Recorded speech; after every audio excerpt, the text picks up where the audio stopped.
ஊழலின் சுமையை சுமைப்பது யாருன்னா அதானியா மோடியா? ஊழல் சுமையை சுமப்பது வந்து மக்கள் தான் சுமக்கிறாங்க. ஆனா இந்த ஊழல்வாதியை சுமக்கிறது வந்து என்னன்னா மோடி சுமக்கிறார். இப்ப வந்து பள்ளிக்கரணை சதுப்பினில வந்து கோர்ட்டே வந்து வனத்துறையிடம் வந்து ஒப்படைக்க சொல்லியிருந்தாங்க. ஆனா இப்ப என்னன்னா சென்னை மாநகராட்சியே அதை கொடுக்க மறுக்குது. சென்னை நகரத்தோட வந்து நுரையீரல் எப்படி ஒரு மனுஷன் வந்து ஆரோக்கியமா சுவாசிக்கணும்னா அவனுக்கு லங்ஸ் முக்கியமோ, அந்த மாதிரி சென்னை நகரம் ஆரோக்கியமான காற்றை சுவாசிக்கணும் அப்படின்னா அதுக்கு பள்ளிக்கரணையில் இருக்கிற நன்னீர் சதுக்கம் ரொம்ப மிக முக்கியமான ஒரு காரணம். தொழிலாளர்களுடைய 74 லட்சம் நலவாரிய டேட்டா வந்து காணாம போயிருக்கு. இது திட்டமிட்டு நானா சாதாரண உடல் உழைப்பு தொழிலாளிகளை அவர்களுக்கு குறைந்தபட்சம் கிடைக்கக்கூடிய அந்த பணப்பயனை வந்து நிறுத்துவதற்கு ஒரு திட்டமிட்ட சரியாக தான் இருக்கு. இப்போ இந்தியாவிலேருந்து கப்பல் மூலியமா இஸ்ரேலுக்கு வந்து ஆயுதத்தை அனுப்பியிருக்காங்க. இதை கண்டித்து வந்து சென்னையில் போராட்டம் பண்ணிட்டு இருக்காங்க. இந்திய அரசு என்பது ஒரு பக்கம் பாலஸ்தீனத்துக்கு ஆதரவாக பேசிக்கிட்டே இருக்கிறாங்க, இன்னொரு பக்கம்னா மறைமுகமாக இஸ்ரேலுக்கு சாதகமான வேலைகளை செஞ்சுட்டு இருக்காங்க.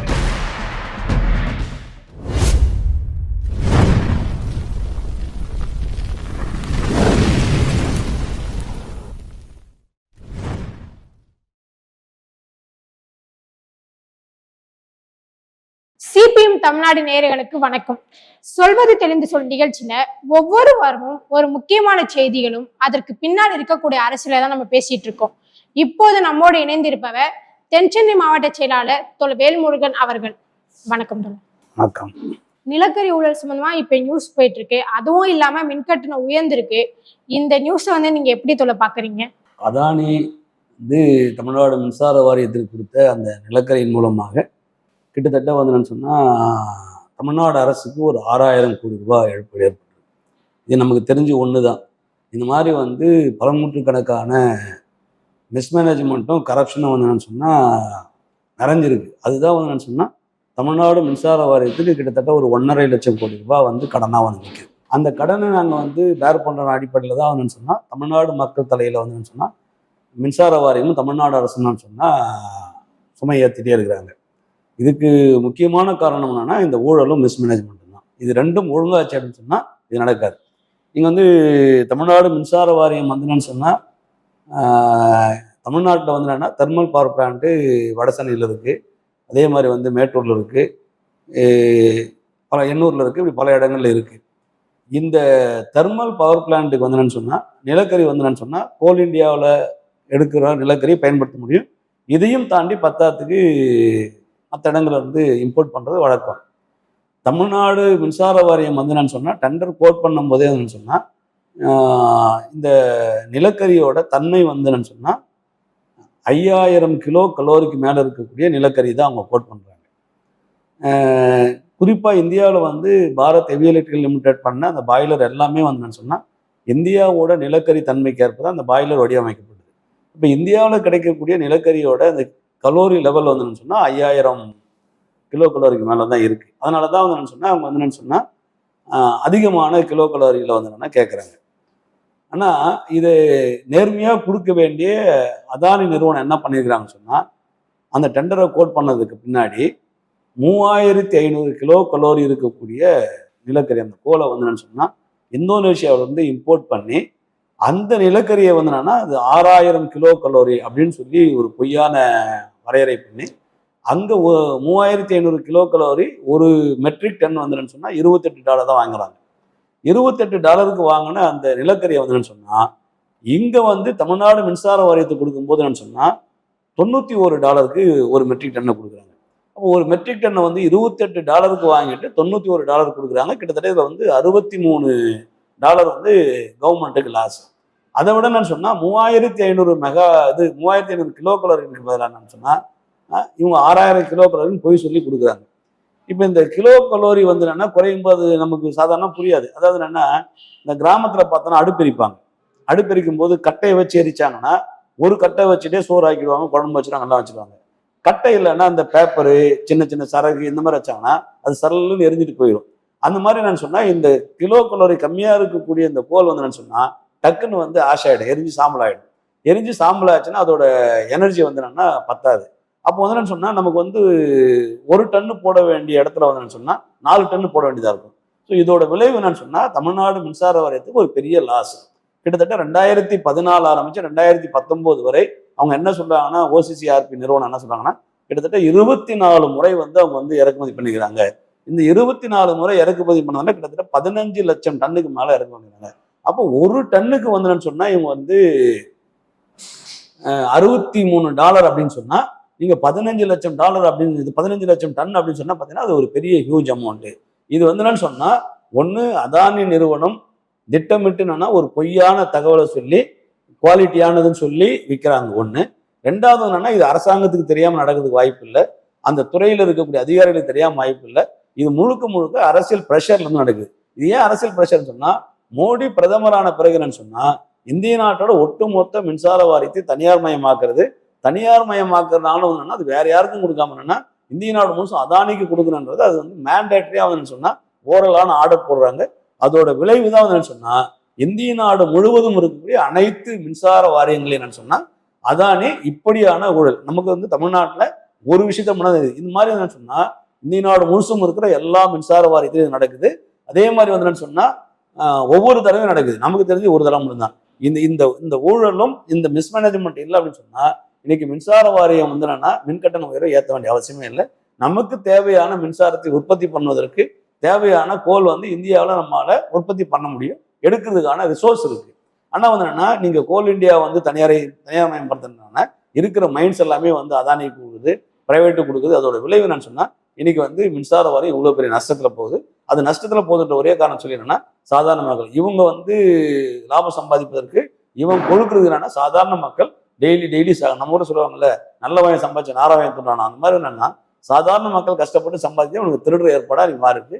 எனவே இந்த மின்கட்டண உயர்வுக்கு மிக முக்கியமான காரணம் அதானி மாதிரி எடப்பாடி மாதிரி இவங்க செஞ்ச ஊழலும் அதுக்கு பின்னாடி இருக்கிற மிஸ்மேனேஜ்மெண்ட். ஊழலின் சுமையை சுமைப்பது யாருன்னா அப்ப அதானியா மோடியா? ஊழல் சுமையை சுமப்பது வந்து மக்கள் தான் சுமக்கிறாங்க. ஆனா இந்த ஊழல்வாதியை சுமக்கிறது வந்து என்னன்னா மோடி சுமக்கிறார். நல்லா தெரியும் அதானி வந்து ஒரு கரப்டட் ஃபெலோ, அவன் வந்து ஒரு ஜென்யூனான ஆள் கிடையாது. நீங்க ஹிண்டன்பர்க் ரிப்போர்ட்ல இருந்து ஒட்டுமொத்தமா மோடி பிரதமராகும் போது வந்து என்னன்னா அதானி வந்து 650வது இடத்துல இருக்கிறார் பணக்கார வரிசையில. மோடி பிரதமரான 10 வருஷத்துல வந்து என்னன்னா உலகத்துல டாப் 1ல வந்து நிக்கிறார். அப்ப 650வது இடத்துல இருக்கிற ஒரு முதலாளி எப்படி வந்து 10 வருஷத்துல வந்து முதல் பணக்காரன் வர முடியும்? அப்ப முழுக்க சொன்னா அது எல்லாமே வந்து இல்லீகல், அது எல்லாமே மிஸ்மேனேஜ்மெண்ட், அது எல்லாமே வந்து திருட்டுத்தனம். இந்த திருட்டுத்தனத்துக்கு எல்லாத்துக்கும் உடந்தையா இருக்குது வந்து மோடி. இந்த மோடி, அதானி, தமிழ்நாட்டில் அன்னைக்கு இருந்த எடப்பாடி, இவங்க 3 பேரும் சேர்ந்து செஞ்ச ஊழல் தான் இது மகா ஊழல். உண்மையிலேயே வந்திருந்தானா இப்ப இருக்கிற அரசாங்கம் ஒரு ஜென்யூனான அரசாங்கம்னு சொன்னா, இன்னைக்கு மின்சார வாரியத்தில் ஏற்றிருக்கிற மின்கட்டணத்தை ரத்து பண்ணிட்டான்னு சொன்னா, அம்பானி அதானியும் எடப்பாடி வந்தான்னா கூண்டுல உட்கார வச்சு அவன் எவ்வளவு கொள்ளையடிச்சானோ அதுக்கு அபராதம் போட்டு 2 மடங்கா வந்து வாங்கினாங்கன்னு சொன்னா, ஆட்டோமேட்டிக் அடுத்த வாட்டி ஒருத்தன் அப்படி வந்து ஊழல் பண்றதுக்கு வந்து யோசிக்க ஆரம்பிப்பான். எனவே அரசாங்கம் அப்படிப்பட்ட நடவடிக்கை எடுக்கணும் அப்படின்னுதான். தொழிலாளர்களுடைய 74 லட்சம் நலவாரிய டேட்டா வந்து காணாம போயிருக்கு. இந்த நியூஸை நீங்க எப்படி பாக்குறீங்க தோழர்? அதாவது வந்து என்னன்னா, இன்னைக்கு இருக்கக்கூடிய அட்வான்ஸ் தொழில்நுட்பத்துல ஒரு டேட்டா வந்து எரைஸ் ஆயிடுச்சு, காணாம போயிடுச்சு அப்படின்னு சொன்னா அது முழுக்க வந்து பொய்யான ஒரு தகவல். அவங்க திட்டமிட்டு ஏதோ செய்யறாங்கன்னு அர்த்தம். ஏன்னு சொன்னா இன்னைக்கு சாதாரணம் நமக்கு தெரியும், நம்ம கிட்ட வந்து எல்லாருமே ஆண்ட்ராய்டு மொபைல் வச்சுக்கோம். நீங்க ஆண்ட்ராய்டு மொபைல்ல வந்து நான் ஒரு டேட்டாஸ் வச்சுக்கிறேன் அப்படின்னு சொன்னா, என் மொபைல் மிஸ் ஆயிடுச்சு அப்படின்னா என் மெயிலை போட்டு எடுத்தா வந்துட முடியும். ஒருவேளை நானே டெலீட் பண்ணா கூட நான் சொன்னா அது ஆட்டோமேட்டிக்கா போய் கூகுள் டிரைவ்ல ஸ்டோர் ஆயிடும். ஸோ அப்படி வந்துன்னு சொன்னா ஒரு பேக்கப் சிஸ்டம் உண்டு. அப்ப அரசாங்கம் வந்துன்னு சொன்னா ஒரு 74 லட்சம் நலவாரிய டேட்டாஸ் வந்துன்னு சொன்னா எரைஸ் ஆயிடுச்சுன்னு சொல்றதுனா அவங்க ஏதோ திட்டமிட்டுன்னு சொன்னா இந்த நலவாரியத்தை வந்துன்னா வேற ஏதோ வந்து சீர்குலைக்க பாக்குறாங்கன்றதான் அர்த்தமாவே. உண்மையிலே டேட்டாஸ் மிஸ் ஆகிறது வாய்ப்பே இல்லை. அவங்களுக்கு வந்து என்னன்னா, நீங்க எல்லா தொழில்நுட்பத்திலையும் வந்து என்னன்னா டேட்டாஸை பேக்கப் பண்றதுக்கான ஒரு பேக்கப் சிஸ்டம் இருக்கும். ஒன்று டிரைவ்ல வச்சிருப்பாங்க, இல்லை கிளவுட்ல வச்சிருப்பாங்க, இல்லை ஹார்ட் டிஸ்க்ல வச்சிருப்பாங்க, இல்லை ஏதோ ஒரு சிஸ்டம் இருக்கும். அந்த சிஸ்டம் இல்லாம வெறுமனே வந்து இருக்கவே வாய்ப்பே கிடையாது. அப்போ இந்த டேட்டாஸை வந்து அவங்க ரீகலெக்ட் பண்ணணும்னு சொன்னா அவங்களோட வந்து அந்த பேக்கப் சிஸ்டம் என்னவோ அந்த பேக்கப் சிஸ்டத்தை போனாங்கன்னா எடுத்துட முடியும். இவங்க சொல்றது என்னன்னு சொன்னா அது கிட்டத்தட்ட வந்து என்னன்னா ஏமாத்துறதுக்கான ஏற்பாடு. அந்த அடிப்படையில தான் வந்து என்னன்னா தமிழ்நாடு மார்க்சிஸ்ட் கம்யூனிஸ்ட் கட்சியோட மாநில செயலாளர் கே பாலகிருஷ்ணன் வந்து என்னன்னு சொன்னா மே மாசம் 23ஆம் தேதி கொடுத்த ஸ்டேட்மெண்ட். அந்த ஸ்டேட்மெண்ட் கொடுத்த பின்னாடி என்னன்னு சொன்னா தமிழ்நாடு முதலமைச்சர் வந்து இன்டர்வியூ பண்றாரு. இன்டர்வியூ பண்ண உடனே தொழிலாளர் நலத்துறை ஆணையர் வந்து சொன்னா உடனடியாக ஒரு அலுவலர்கள் கூட்டத்தை போடுறாரு. அந்த அலுவலர்கள் கூட்டத்தை போட்ட உடனேன்னு சொன்னா நீங்க காணாம போன டேட்டாஸ்லாம் எடுக்குதுங்க பண்ணோம்னா நாங்கள் வந்து கிட்டத்தட்ட ஒரு 50% எடுத்துட்டோம், மீதி நாங்கள் ரெக்கவரி பண்ணணும். அப்போ ரெக்கவரி பண்ண முடியும்னா அதுக்கு வந்து பேக்கப் சிஸ்டம் இருக்குன்னு அர்த்தம். கிட்டத்தட்ட ஒரு 4 மாசமானு சொன்னா தமிழ்நாடு முழுசும் நலவாரியங்களில் பதிவு செய்யப்பட்ட நலவாரிய உறுப்பினர்களுக்கு ஈமஸ் அடங்கு நிதி வரல, கல்வி உதவி நிதி வரல, அல்லது விபத்து நிதி வரல, எதுவுமே வரல. எது போய் கேட்டாலும் டேட்டாஸ் இல்லைன்னு. அப்போ அது முழுக்கன்னா அது பேக்கான தகவலை ஒழிய அது உண்மையான தகவல் இல்லை. எனவே தமிழ்நாடு அரசாங்கம் சீரியஸா தலையிட்டுனா தொழிலாளர் நலவாரியம், தொழிலாளர் ஆணையம் என்னன்னா உடனடியாக அவங்களோட பேக்கப் சிஸ்டம் என்னவோ அந்த சிஸ்டத்தை ஒருவேளை அவங்களால முடியலன்னா அவங்க என்ன பேக்கப் சிஸ்டம் சொல்லட்டும், ஆர்டிஸ்ட்ல வச்சுக்கணும், இல்லை கிளவுட்ல வச்சுக்கணும், கூகுளில் வச்சுக்கணும்னு சொன்னா நம்ம கூட தலையிட்டு அதை ரெக்கவரி பண்ணுறதுக்கு பண்ண முடியும். ஏன்னா இன்னைக்கு இருக்கக்கூடிய தொழில்நுட்பத்தில் என்னன்னா டேட்டாஸ் வந்து என்னன்னா எரேஸ் ஆகிறதுக்கான ஸ்பேஸே கிடையாது. இது திட்டமிட்டு என்னன்னா சாதாரண உடல் உழைப்பு தொழிலாளிகளை அவர்களுக்கு குறைந்தபட்சம் கிடைக்கக்கூடிய அந்த பணப்பயனை வந்து நிறுத்துவதற்கு ஒரு திட்டமிட்ட சதியா தான் இருக்க முடியும். உண்மையா எரேஸ் ஆயிடுச்சு அப்படின்றது பொய்யான தகவல் தான். இப்ப வந்து பள்ளிக்கரணை சதுப்பு நிலம் வந்து கோர்ட்டே வந்து வனத்துறையிடம் வந்து ஒப்படைக்க சொல்லியிருந்தாங்க. ஆனா இப்ப என்னன்னா சென்னை மாநகராட்சியே அதை கொடுக்க மறுக்குது. இது சம்பந்தமா உங்களோட கருத்து என்ன தோழர்?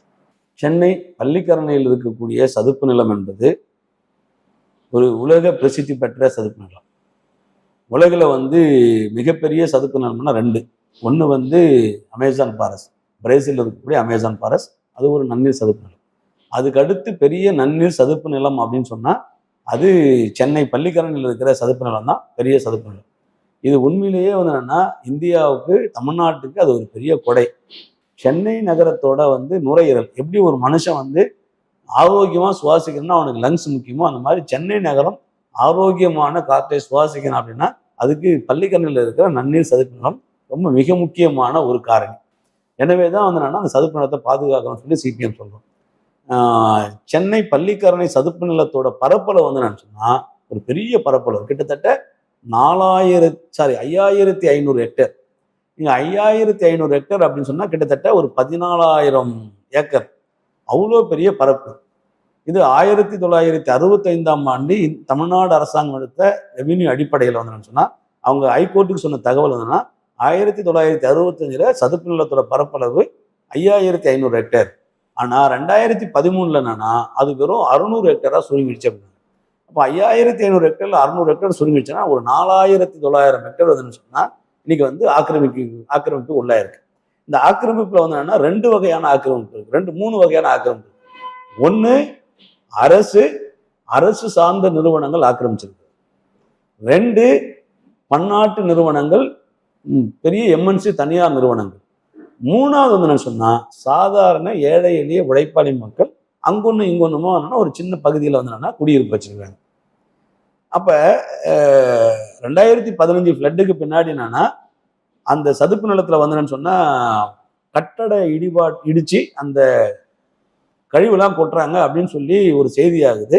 அந்த செய்தியை ஒட்டி என்னன்னா பசுமை தீர்ப்பாயம் சூமோட்டோ ஒரு வழக்கு எடுக்கிறாங்க. அந்த வழக்கின் அடிப்படையில தான் வந்து என்னன்னா பசுமை தீர்ப்பாயம் என்ன சொல்றாங்க அப்படின்னு சொன்னா நீங்க உடனடியாக, அதான் மே மாசம் 23க்கு முன்னாடி 2023 மே மாசத்துக்கு முன்னாடி என்னன்னு சொன்னா உடனடியாக நீங்க வந்து என்னன்னு சொன்னா சென்னை மாநகராட்சி ஆக்குபை பண்ணியிருக்கிற 173 ஹெக்டேர் நிலப்பரப்பை வனத்துறையிட ஒப்படைக்கணும்.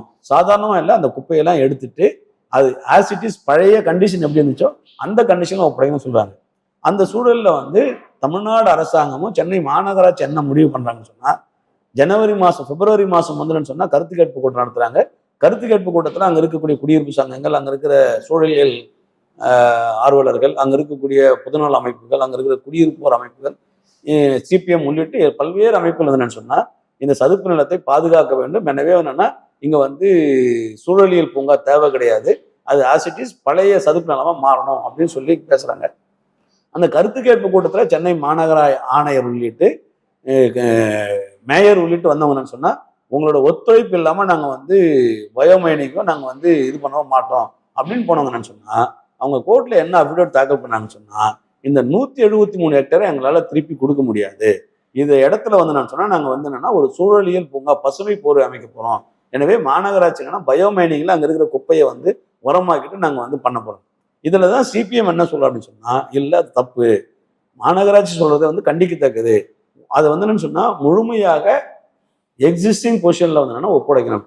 ஏன் சொன்ன அப்படின்னா 3 விஷயம், 4 நிறைய 3ல ஒன்று வந்து என்னன்னு சொன்னா 1971 அந்த ராம்சார் அப்படின்ற நகரத்துல ஒரு மாநாடு நடக்குது. அந்த மாநாட்டில் என்ன, உலகம் முழுவதும் இருக்கிற இந்த மாதிரி சதுப்பு நிலங்களை பாதுகாப்பதற்கு ஒரு மாநாடு நடத்தாங்க. அந்த மாநாட்டின் அடிப்படையில் அவங்க ஐடென்டிஃபை பண்ணாங்க. மொத்தம் உலகம் முழுசும் ஒரு 2500 இடங்கள்.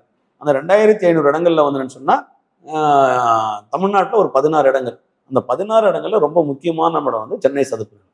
1. 2 வந்து என்னன்னு சொன்னா சென்னை சதுப்பு நிலம் வந்து என்னன்னு சொன்னா சென்னை நகரத்துல எவ்வளோ ஃப்ளட்டு வந்தாலும் அந்த ஃப்ளட்டை வந்து என்னன்னு சொன்னா அது உள்வாங்கிக்கும். அது உள்வாங்கிக்கிட்டு சென்னை நகரத்தை வெள்ளத்துல இருந்து பாதுகாக்கிற ஒரு பெரிய வந்து பாதுகாப்பு காவலன் அது. நீங்க வந்து 65க்கு பின்னாடி அது ஆக்கிரமிப்பு ஆகுது. ஆக்கிரமிப்பு பின்னாடி தான் சென்னை நகரத்துல வெள்ளம் வருது. நீங்க ஆக்கிரமிப்பு ஆகாம இருந்த காலத்துல என்னன்னு சொன்னா சென்னை நகரத்துல அப்படி ஒரு ஃப்ளட்டே வந்தது கிடையாது. ஏன்னு சொன்னா அது வந்து அவ்வளோ தண்ணி உள்வாங்கிக்கும். அதுக்கு மேல உபரியா மாறிச்சுன்னு சொன்னா அது பக்கிங்ஹாம் சேனல்ல டிரான்ஸ்ஃபர் ஆகும். பக்கிங்ஹாம் சேனல் வழியா வந்தோம்னா அது வந்து கடல்ல போய் சேர்ந்துடும். அப்ப இது 2வது வந்து சென்னை நகரத்தை வெள்ளத்தை வந்து பாதுகாக்கும். 3வது என்ன அப்படின்னு சொன்னா அது இந்த உயிரி சங்கிலி இருக்குல்ல, அந்த உயிரியல் சங்கிலிக்கு ரொம்ப முக்கியமானது. நீங்க வந்து அந்த கிட்டத்தட்ட நீங்க பார்க்கும்போது என்னன்னா ஒரு 5 அடி 6 அடி தண்ணி தான் தெரியும். ஆனா அது கீழே 100கணக்கான அடி ஆழம் வரைக்கும் என்னன்னா அந்த சதுப்பு நிலம் இருக்கும். அதுக்குள்ள ஒவ்வொரு செடியோட ஒவ்வொரு மரத்தோட வேருக்குள்ளேயும் என்னன்னா பல ஆயிரக்கணக்கான நுண்ணுயிரிகள் வந்து அதுக்குள்ள வாழ்ந்துட்டு. அப்போ இந்த சதுப்பு நிலம் அழிப்பது என்பது என்னன்னா உயிரி சங்கிலியை வந்து அழிப்பதுக்கு சமம். சென்னை நகரத்தோட காற்று மாசுலேருந்து மக்களை பாதுகாக்கிறது பதிலாக மீண்டும் காற்று மாசுக்குள்ள அழுத்துறது. 3வது சென்னை நகர மக்களை நிரந்தரமாக வெள்ளத்துக்குள்ள மூழ்கடிக்கிறது. 4வது என்னன்னு சொன்னா இந்த ராம்சார் நிலம் என்பது அது உலகம் முழுவதும் பாதுகாக்க வேண்டிய கட்டாயம் என்னன்னு சொன்னா இன்னைக்கு உலக நாடுகள் ஏற்பட்டுக்கிற புவி வெப்பமயமாதல், காற்று மாசு, அந்த சூழலியல் இருந்து என்னன்னா மக்களை பாதுகாப்பதற்கு எத்தகைய நிலங்களை பாதுகாக்க வேண்டியது அரசாங்கத்தோட தார்மீக ரைட்டு. ஆனா தார்மீக ரைட் இருக்கிற இந்த அரசாங்கம் செய்யறதுக்கு பதிலா நான் ஆக்கிரமிக்கிறது. அப்ப அரசே அதை ஆக்கிரமிச்சாங்கன்னா அப்ப தனியார் ஆக்கிரமிக்க என்ன பண்ணா அதை என்கரேஜ் பண்ணுவாங்க. ஸோ எனவே தான் என்னன்னா மார்க்சிஸ்ட் கம்யூனிஸ்ட் கட்சி என்னன்னா அந்த ஆக்கிரமிப்பை வந்து அகற்றணும்னு சொல்லுவாங்க. ஆனா என்ன பண்றாங்கன்னு சொன்னா நீங்க பள்ளிக்கரணையில காமாட்சி நகர்னு ஒரு ஏரியா இருக்கு. அந்த ஏரியா வந்து இந்த சதுப்பு நிலத்தோட ஒரு பார்ட் ஓரத்துல இருக்கு. அது வந்து என்னன்னா சதுப்பு நிலம், எனவே வந்து ஃபாரஸ்ட் டிபார்ட்மெண்ட் கொடுக்கணும், கோர்ட்டு சொல்லிடுச்சு அப்படின்னு இடிக்க போறாங்க. அது ரொம்ப ஒரு சின்ன ஏரியா. அந்த மாதிரி யூனியன் பக்கத்துல ஒரு சின்ன ஏரியா.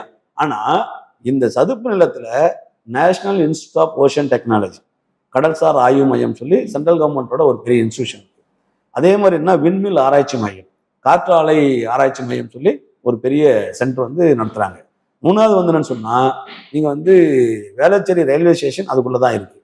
அதே மாதிரி 4வது வந்து என்னன்னு சொன்னா பள்ளிக்கரணை அந்த சதுப்பு நில பூங்கா அதுக்குள்ளதான் இருக்கு. அதே 5வது வந்து சொன்னா தமிழ்நாடு ஃபாரஸ்ட் அலுவலர்களுக்கான கோட்ரஸ் அதுக்குள்ள இருக்கு. இது இல்லாம என்னன்னு சொன்னா ஒடிசா பவன் அதுக்குள்ளதான் இருக்கு. இது இல்லாம பல நூற்றுக்கணக்கான ஐடி நிறுவனங்கள், தனியார் நிறுவனங்கள் பல நூற்றுக்கணக்கான ஏக்கர் ஆக்கிரமிப்பு வச்சிருக்காங்க. அப்ப இந்த ஆக்கிரமிப்புகள்லாம் வந்து அரசாங்கம் கவலைப்படல.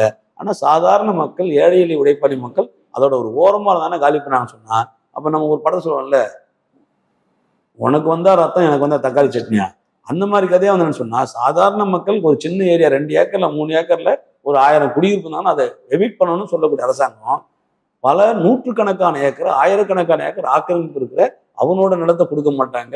தனியார் நிலங்களை என்கரேஜ் பண்ண மாட்டாங்க, வந்து எவிட் பண்ண மாட்டாங்க. சாதாரண மக்களோட நிலத்தை எவிட் பண்ணா இது யாருக்கான அரசாங்கம்? எனவேதான் மார்க்சிஸ்ட் கம்யூனிஸ்ட் என்ன சொல்லணும்னா நீங்க சதுப்பு நிலத்தை பாதுகாப்பது என்பது சென்னை நகர மக்களின் வாழ்வாதாரத்தை, அவருடைய சுகாதாரத்தை பாதுகாப்பதில் மிக முக்கியமான காரணி. எனவே சதுப்பு நிலத்தை பாதுகாக்கணும். இப்போ இந்தியாவில இருந்து கப்பல் மூலியமா இஸ்ரேலுக்கு வந்து ஆயுதத்தை அனுப்பியிருக்காங்க. இதை கண்டிச்சு வந்து சென்னையில போராட்டம் பண்ணிட்டு இருக்காங்க. இதை நீங்க எப்படி பாக்குறீங்க? இது சம்பந்தமா உங்களோட கருத்து என்ன தோணும்?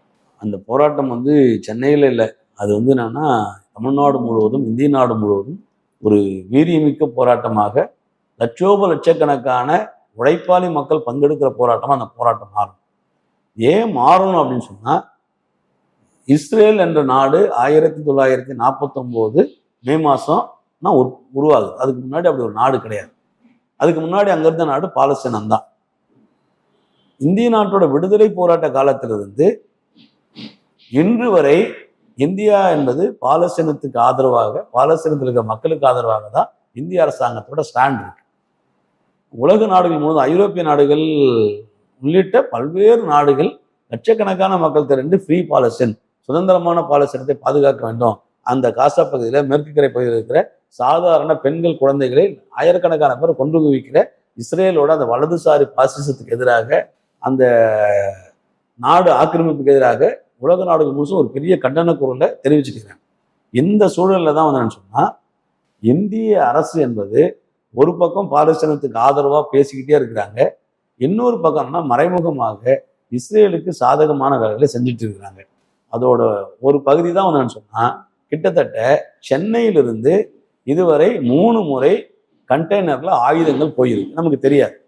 ஆனா கடைசியா வந்து சொன்னா ஏப்ரல் மாதம் 8ஆம் தேதி சென்னை துறைமுகத்திலிருந்து நான் சொன்னா சித்தார்த்தா லாஜிஸ்டிக்ஸ் சொல்லக்கூடிய ஒரு ஏற்றுமதி நிறுவனத்தின் மூலமாக கண்டெய்னர் போகுது. அந்த கண்டெய்னர் வந்து என்னன்னா பசிபிக் ஓஷன் வழியாக போக முடியாமல் அது வந்து சொன்னால் செங்கடல் வழியாக போகாமல் ஆப்பிரிக்கா வழியாக போய் அது வந்து தேவையான ஃபியூல் மற்றது ஃபில் பண்ணுறதுக்கு என்னன்னா ஸ்பெயினில் இருக்கக்கூடிய ஹார்பரில் வந்து நான் சொன்னால் நங்கூரம் பண்ணுறதுக்கு அனுமதி கேட்குறாங்க. ஏற்கனவே வந்து நான் சொன்னால் ஒரு 15 நாளைக்கு முன்னாடி ஒரு கப்பல் போயிருக்கு, அது அங்கே நங்கூரமிட்டு ஒரு 13 நாள் இருந்திருக்கு. அதுக்கு பின்னாடி அங்கேருந்து தான் வந்து போயிருக்கு. ஆனால் இந்த தடவை போகும்போது என்னன்னு சொன்னால் அங்கே இருக்கக்கூடிய இடதுசாரிகள் என்ன பண்ணாங்கன்னா அந்த அரசாங்கத்துக்கு ப்ரெஷர் கொடுக்குறாங்க. இது இஸ்ரேலில் பாலஸ்தீனில் இருக்கிற சாதாரண உழைப்பாளி மக்களை சாகடிக்கிறதுக்கு பயன்படுத்தக்கூடிய வெப்பன்ஸ் இருக்கு. எனவே ஏற்கனவே ஒரு கப்பலில் வந்து போச்சு, மீண்டும் இந்த கப்பலை நம்ம வந்து ஸ்பெயின் ஹார்பருக்குள்ள அனுமதிக்க கூடாதுன்னு அவங்க சொன்னதுக்கு பின்னாடி என்னன்னு சொன்னா ஸ்பெயின் அரசாங்கம் சொன்னா அனுமதி இல்லைன்னு மறுத்துட்டாங்க. அனுமதி இல்லைன்னு மறுத்தது மட்டும் இல்ல, ஸ்பெயினோட வெளியுறவுத்துறை மந்திரி ரொம்ப அழகான ஒரு ஸ்டேட்மெண்ட் கொடுத்துருக்காரு. அவர் என்ன கொடுக்குறாருன்னா, இன்றைக்கு மத்திய ஆசிய பகுதிகளுக்கு தேவையானது ஆயுதங்கள் இல்லை, அங்க இருக்கிற மக்கள் அமைதியாக வாழ்வதற்கான வாழ்க்கை தான் முக்கியமானது. எனவே ஆயுதங்களை கொண்டு வரக்கூடிய கப்பலை எங்களுடைய ஹார்பரில் நாங்கள் தங்குவதற்கு அனுமதிக்க மாட்டோம் அப்படின்னு ரொம்ப ஓப்பனா ரைட் ரேலா அவர் சொல்லி முடிச்சிட்டார். அது அந்த அந்த சொன்னதுக்கு பின்னாடி அங்க அவங்களுக்கு இடம் இல்லைன்னு பின்னாடி தான் என்னன்னா அது வெளி உலகத்துக்கு செய்தி ஆகுது. அந்த செய்தியை கேட்டு தான் சென்னையில வந்து இந்திய ஜனநாயக வாலிபர் சங்கமும் இந்திய மாணவர் சங்கம் போடுது. அந்த கப்பல்ல பாத்தீங்க அப்படின்னா கிட்டத்தட்ட வந்து என்னன்னா 30 டன் அளவுக்கு வெடிகுண்டுகளும் ஆயுதங்களையும் கொண்டு போறாங்க. அப்போ 30 டன் அளவுக்கு வெடிகுண்டுகளையும் ஆயுதங்களையும் கொண்டு போய் யார் அடிக்க போறாங்க? சாதாரண பெண்கள், உழைப்பாளி மக்கள், குழந்தைகள். கிட்டத்தட்ட அந்த ஒரு தாக்குதலை மட்டும் சொன்னா 8 லட்சம் பேர் சொன்னா இஸ்ரேல் பாலஸ்தீனத்தை விட்டு வெளியேறிடுறாங்க. இப்படி வந்து கொத்து கொத்தா வந்து பண்றாங்க. ஸோ எனவே தான் வந்து சொன்னா அந்த இந்தியா வந்து சொன்னா இங்கிருந்து அனுப்புது. கேட்டா வந்து சொன்னா நாங்க அனுப்பல, அது வந்து ஒரு பிரைவேட் நிறுவனம், தனியார் தொழிற்சாலையில் உற்பத்தி ஆகக்கூடிய ஆயுதங்களை ஒரு தனியார் நிறுவனம் இன்னொரு நாட்டுக்கு ஆயுதங்களை அனுப்ப முடியுமா? அது அரசாங்கத்துக்கு தெரியாம, அரசாங்கத்தோட சப்போர்ட் இல்லாம, அரசாங்கத்தோட ஒத்துழைப்பு இல்லாம நிச்சயமா அனுப்ப முடியாது. இது அரசாங்கம் சொன்னா என் பேர்ல அனுப்பிச்சா வந்து ஒரு பக்கம் அவங்க வந்து சொன்னா ஐக்கிய நாடுகள் சபையில நாங்க பாலஸ்தீனத்துக்கு ஆதரவா இருக்கிறோம், இஸ்ரேலோட இந்த விஷயத்தை நாங்க கண்டிக்கிறோம் அப்படின்னு சொல்லிட்டு இருக்கிறாங்க. ஆனா இன்னொரு பக்கம் மறைமுகமாக இஸ்ரேலுக்கு தேவையான ஆயுதங்களை வந்து சப்ளை பண்ணக்கூடிய வேலை என்னன்னா இந்திய அரசாங்கம், மோடி அரசாங்கம் செய்யறாங்க. எனவேதான் இந்திய ஜனநாயக வாலிபர் சங்கம் அனுப்பிச்சு இன்னைக்கு ஒரு நல்ல டெவலப்மெண்ட் என்ன அப்படின்னு சொன்னா, நீங்க வந்து ஸ்பெயின், நார்வே, அயர்லாந்து இந்த ஐரோப்பிய நாடுகள்லாம் சொன்னா பாலஸ்தீனத்தை அங்கீகரிச்சு பண்ணியிருக்கிறாங்க. பொலிவிய அரசாங்கம் சொன்னா ஏற்கனவே இஸ்ரேல் அவங்களுடைய தூதரகம் இருந்துச்சு, இஸ்ரேல்ல இருந்த தூதரகத்தை திரும்ப பெற்றுன்னு சொன்னா பொலிவிய அரசாங்கம் பாலஸ்தீனத்துக்குள்ள அவங்களுடைய தூதரத்தை அமைக்க போறாங்க. ஸோ இதெல்லாம் வந்து சொன்னா பாலஸ்தீனத்துக்கான சாலிடாரிட்டி என்பது ரொம்ப முக்கியமான விஷயம். ஸோ அந்த அடிப்படையில் என்னன்னா அந்த போராட்டம் அது வெறும் சென்னை நகரத்துக்குள்ள நடக்கிற போராட்டம் அல்ல, அது ஒரு சென்டருக்குள்ள ஒரு 50-100 பேர் நடக்கிற போராட்டம் இல்லை, அது தமிழ்நாடு முழுவதும், இந்திய நாடு முழுவதும் லட்சக்கணக்கான உழைப்பாளி மக்கள், பாலஸ்தீனத்தில் இருக்கிற சாதாரண அப்பாவி மக்கள், நான் ஒரு நாட்டை ஆக்கிரமிப்புன்ற பேர்ல வந்து என்னன்னா ஒரு இனத்தை அழிக்கின்ற அந்த போராட்டத்தை, அந்த யுத்தத்துக்கு எதிராக என்னன்னா நாம் கிளந்தெழ வேண்டும். அந்த அந்த எழுச்சி தான் வந்து சொன்னா இந்த யுத்தத்தை நிப்பாட்டும். இப்ப சர்வதேச நீதிமன்றம் கூட சொன்னா இஸ்ரேல் அதிபரை வந்து கைது பண்ண சொல்லி ஆர்டர் போட்டாங்க, ஆனா கைது பண்றது தயாராக. ஸோ இப்படிதான் வந்து சொன்னா இன்னைக்கு வந்து உலக நாடுகள்ல இருக்கக்கூடிய பிரச்சனை. ஸோ அந்த அடிப்படையில் தான் இஸ்ரேலுக்கு ஆயுதங்களை அனுப்புனா அந்த விஷயத்தை கண்டிச்சு போராட்டணும். பல்வேறு செய்திகளையும் அரசியல் கருத்துக்களையும் பகிர்ந்திருக்கிறார். மீண்டும் அடுத்த வாரம் சந்திப்போம். நன்றி தோழர். நன்றி.